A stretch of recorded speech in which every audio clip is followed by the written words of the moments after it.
Hello and welcome to Reviews with Ryan, and today I'm going to talk about the brand new drama romance film Redeeming Love. This film is directed by DJ Caruso, and he's done films like Eagle Eye, Disturbia, I Am Number 4, and The Disappointments Room. Thank you guys for clicking on this thumbnail. If you like movie reviews and Blu-ray hauls, you're in the right spot. Hit that subscribe button, give the video a like, and comment if you're interested in seeing this brand new romance film. Now without further ado, let's dive into my thoughts on the brand new film.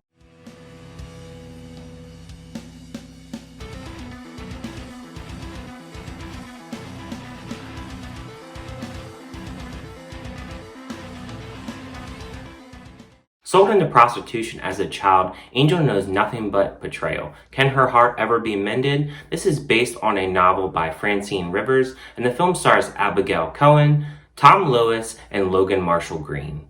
So going into this film, I can tell you I did not watch a trailer at all. I saw the poster and read a brief synopsis on it. And honestly, the poster looks like it would be a Nicholas Sparks kind of generic kind of romance kind of film. And honestly, it was nothing like that. But honestly, I did not like this film.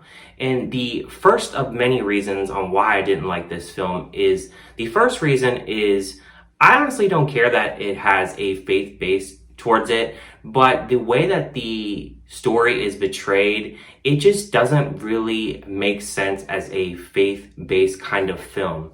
And really kind of, I think a lot of the scenes in this film, it really feels like they're pushing the boundaries for a faith-based kind of film. And the reason I say that is, this girl, she is sold into prostitution. Her mom passes away from a disease. This is back in the 1800s, so, they didn't have good medical back then. So she eventually is brought to this brothel, and she has prostitution that she's been doing for years, and this is kind of the life that she has been knowing for years. And one day this farmer comes in and wants to take her away and marry her kind of randomly, and says that basically God has called upon him to basically marry this woman. And it doesn't make a lot of sense because there is a lot of sexually charged scenes in this.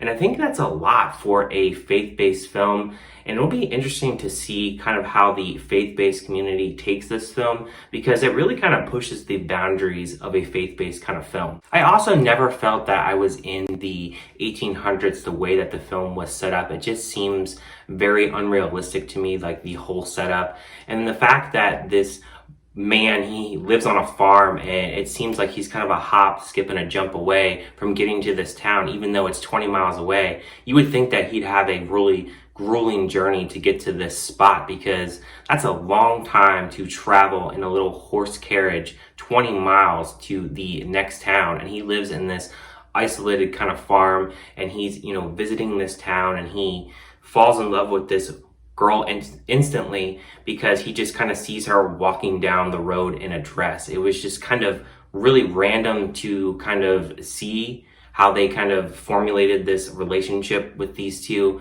But I honestly never really bought the relationship between the two characters. It just seemed like they really didn't mesh that well as a couple. And when you kind of watch a movie and you have characters that make certain decisions and you just think that they shouldn't be together. Well, this is that kind of film. I just think that the woman in this, she makes all these kind of brash decisions, and she just doesn't seem like she wants a better life. She is stuck in this life that she's always had that's been kind of crummy, and that's all she knows. And she just kind of seems to just want to stay in this life and doesn't want something better. And almost like when somebody wants to do something better for her, it's like she can't accept it. She can't take the fact that this man wants to actually be with her and make her life better. And she just can't take that. And she doesn't treat him very well. And there's also some other scenes in this that is, I don't know, it seems kind of, kind of trashy for a kind of faith kind of based film. Like, there is a part in this film where his brother visits, and the woman ends up running away from the farmer and wanting to go back to her life. And she does this kind of sexual act with the brother, and I just thought that was just a little bit much for a faith-based kind of film. As far as the makeup goes for this film, I think the part where she kind of gets beat up and basically goes back to the farmer's house, and he takes her there after this whole beating has taken place, I really think that the makeup is a little bit too much for that time period. I think it's a little strong for that time period.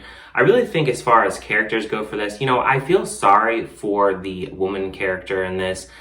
She really goes through some hard times, but realistically, I just think that her character makes a lot of dumb decisions and doesn't really treat this guy that well. And honestly, I just don't feel like this guy should be going after this girl. He should just be going for someone that would love him for him. And I just never bought their relationship at all. And of course, this film, when it does wrap up, it has a very unbelievable ending, at least for me. And I just really didn't enjoy this film really at all. I just thought that a lot of the dialogue and a lot of the way that the film is handled and kind of preaching the faith-based message at the same time, it doesn't make a whole lot of sense. And honestly, I think that this film is probably the worst film that I have watched this year. I think it's even worse than the 355, and I think that's saying a lot. I'm going to give a score of this film a 1 out of 5. It just really isn't good, and I just don't really believe most of the kind of dialogue and parts that they throw in this film, and I'm not really convinced with the acting and the relationship of the characters, and it just didn't develop enough for me to really ever care for most of the characters in this film. I just felt sorry for the guy that kept going after this woman, and she just doesn't really want to really have a positive lifestyle. It just seems like she's so resistant to that. And of course, it's just a film that just really didn't really captivate me enough to really enjoy and really think that this story is even anywhere believable. Thank you guys for watching this review, and I'll see you guys on my next review.